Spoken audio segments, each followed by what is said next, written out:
How have I never talked about this before? Did you guys even know that I had a creator code that you can plug this in your store at checkout and you can help support my channel? No, just kidding, you guys. I'm talking about the Coco 45. This is the kind of pistol that, they put into the game as a super fun event weapon. It's not the best weapon in the game. It's basically like a slower projectile, worse version of the Whisper 45. I'll link that in the description below. But it's actually a really, really cool weapon if you ever used it. So this has a very, very interesting mechanic where the projectiles actually not only make a super awesome little pop sound when you shoot it, but they bounce off the walls and can pass through enemies. So this weapon has, I believe, infinite peers, and you can just kind of ricochet it through a trap tunnel or something. It's not exactly the most powerful thing, and that is a projectile with a fairly low speed, so you can't really just aim it directly at an enemy and expect a hit, but it is pretty cool. It has the fire and affliction, which kind of gives you the illusion that you're burning stuff with your marshmallow, although you could put another element on it and just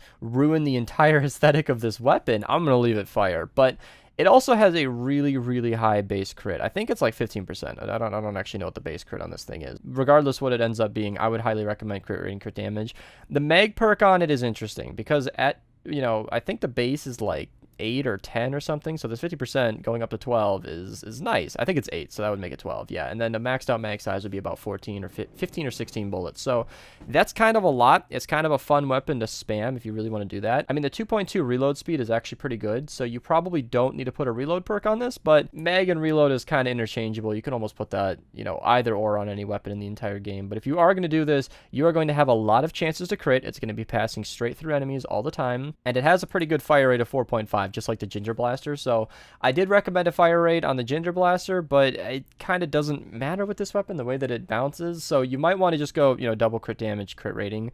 That's probably the best way to go for this weapon because you're hitting a lot of enemies and you want it to hit as hard as possible, and it already has a fairly low damage, so you really want to take advantage of that super high crit damage. It is a pistol, so if you are going to be using this weapon, you're probably going to want a pistol loadout. I'll link my video in the description below. This is the loadout I would use right here with the Spooky Halloween Beetle Jess.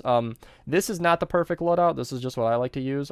As I said, my video will be linked below if you guys want to make one for yourself. But the Coco 45 is just a fun weapon. I highly recommend leveling it up just to try it out. It's not going to be your new best pistol or anything, but it is gonna, bounce off the walls. Now, something fun to try, a little bit of something for you to do with your friends. If you want to go into a normal mission, try to find a smasher or a mini boss, trap it in a box with you, and then just spam this pistol. You'll be very, very pleased with what happens next. And alongside that, you can even snipe stuff with that absurd 5,000 range, which is pretty far considering it's a pistol that shoots marshmallows. So try to have some fun with this when it comes around this year. I'm hoping it comes around this December, hopefully soon. It's a very fun event weapon. Grab it from the shop. Thank you guys so much for watching. Have a nice day.